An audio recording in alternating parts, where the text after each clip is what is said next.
Hello! కానమోకు కథావచనం మోహనవచనం పరిజ్ఞాన హితభాండం నిత్య చదువరి శ్రోతలకు ఆహ్వానం నమస్కారం. చదవదగునెవరు రాసిన తదుపరి చదివిన వెంటనే మరువక పలువురికి వినిపింపబూనిన అది ఏ పరిజ్ఞాన హితభాండమౌపో మహిళ మోహనవచనమై విరాజిల్లు. పరిజ్ఞాన హితభాండం లక్ష్యం ప్రతివారీ సమాచార హక్కు. ఆస్ఫూర్తితోనే ఇప్పుడు ఏమిరా బాలరాజా అంటూ మీ కానమోక్ స్వరంలో వినండి. నేటి వేల మంది పట్టభద్రులకు ఎలా ఓటేయాలో తెలియదు, అంతేనా ఏమి తినాలో తెలియదు, ఎవరిని పెళ్లి చేసుకోవాలో తెలియదు, కాపురం చేయటం రాదు, పిల్లల్ని కనడం రాదు, కంటే ఎలా పెంచి పెద్ద చెయ్యాలో తెలియదు, ఎలా బతకాలో తెలియదు, చివరాఖరికి ఎలా చావాలో కూడా తెలియదు. విషాన్ని ఆహారం అనుకొని తినే ఎలుకల్లా స్లో పాయిజన్ జంక్ ఫుడ్ను తినే ఫుడ్ తిండిపోతులు. ప్రతి మనిషికి ఒక నిర్దిష్ట వ్యక్తిత్వం ఉంటుంది. తన వ్యక్తిత్వానికి కనీసం 80% సరిపడే వ్యక్తిని జీవిత భాగస్వామిగా ఎంచుకోవాలి. మిగతా 20% సర్దుబాటు ఉండాలి. ఫ్రీ ఫ్రంటల్ కార్టెక్స్ ఏర్పడిన వయసులోనే టీనేజ్ వ్యామోహాలు. అప్పటికి తనకంటూ ఒక వ్యక్తిత్వం ఏర్పడదు. అందాన్ని చూసి ఆక్సిటోసిన్ మాయలో పడి చదువు నాశనం. మోజు తగ్గాక కీచులాటలు, బ్రేకప్పులు, విడాకులు. ముందుగా ఆక్సిటోసిన్, చివరకు కార్టిజాల్. తల్లి అమ్మమ్మలాగే భార్య ఉండాలంటే ఎలా? నీతో సమంగా చదివింది, ఉద్యోగం చేస్తుంది, సంపాదిస్తుంది. నేను మగ మహారాజు కాలుపై కాలేసుకొని కూర్చుంటాను. ఇంటి పని వంట పని నీదే, నీ డబ్బులు మాత్రం నా అకౌంట్లో పడాలి అంటే కుదురుతుందా? చదువుకున్న అమ్మాయిలు పెళ్ళొద్దు అంటున్నారంటే తప్పు వారిదేనా?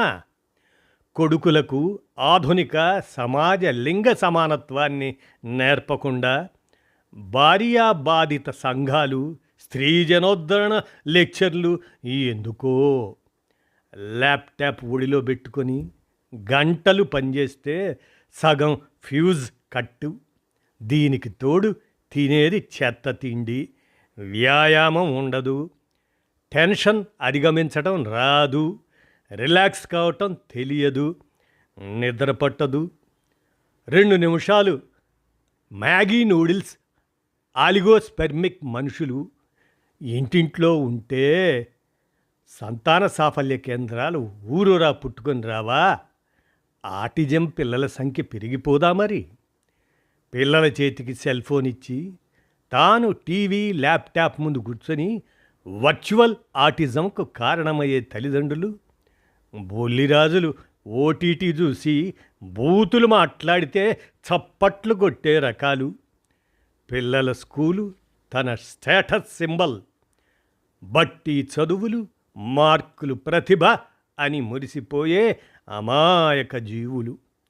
క్రెడిట్ కార్డు బతుకులు, సేవింగ్స్ తెలియదు, డిగ్నిటీ ఆఫ్ లేబర్ తెలియదు, కొలగజ్జి, సంచలనాలు, బ్రేకింగులు, వికారాలు, వికృతాలు, పక్కోడి జీవితంలోకి తొంగి చూసే యూట్యూబ్ జీవితాలు. పుట్టలోని చెదబతుకులు, లైఫ్ను ఎంజాయ్ చేయడం రాదు, పరాన్న బుక్కులు. 40లోకి రాకముందే కీళ్ళ నొప్పులు. రోజు గుప్పెడు మాత్రలు తింటూ వారానికి ఒకసారి డయాగ్నోస్టిక్ సెంటర్సు, కన్సల్టేషన్ ఫీజు కిందే సగం జీతం ఖాళీ.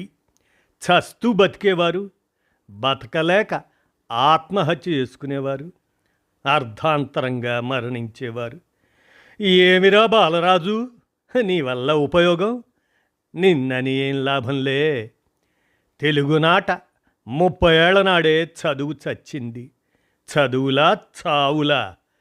Vemana, Sumati, Tenali Ramalingadu, Alexander, Abraham Lincoln, Ambedkar, Tulsidas, Shakespeare, kabaddi, kho kho, Chandamama, Balamitra, NCC, NSS వాటినన్నింటినీ పక్కకు తోసేసి 6 నుంచి గణితం, సైన్స్ ఒక్కటే పట్టుకొని పొద్దునుంచి రాత్రి దాకా బట్టి చదువులు, కార్పొరేట్ కోళ్ల ఫారాల్లో పెరిగిన బ్రాయిలర్ కోడికి social intelligence, emotional intelligence, critical thinking, సృజన, ఇన్నోవేషన్ రమ్మంటే వస్తాయా? ఒక తరాన్ని, జాతిని నాశనం చేసేశారు. డిగ్రీలు పొందిన మతిలేని జాతి తయారైంది.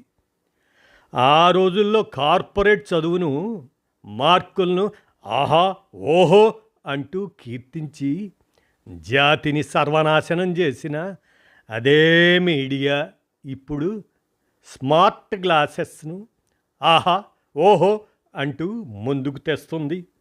సొల్లు ఫోను, వ్యాక్సిన్లు, పుణ్యమా అంటూ ఇప్పటికే ఇంటికొక రోగి, స్మార్ట్ గ్లాసుల సంస్కృతి ఊపందుకుంటే నా సామిరంగా వీధికో క్యాన్సర్ ఆసుపత్రి, సందుకో కంటి ఆసుపత్రి ఆగదు ఆగదు, ఆగితే వాడి బిజినెస్ అదే చావుల వ్యాపారం, సాగదు సాగదు. ఇది ఏమిరా బాలరాజా అనేటువంటి ఈ అంశాన్ని మన కానమూకు కథ వచ్చిన శ్రోతలకు నేటి తీరు అనే అంశం కింద మీ కానమూకు స్వరంలో వినిపించాను. విన్నారుగా? ధన్యవాదాలు.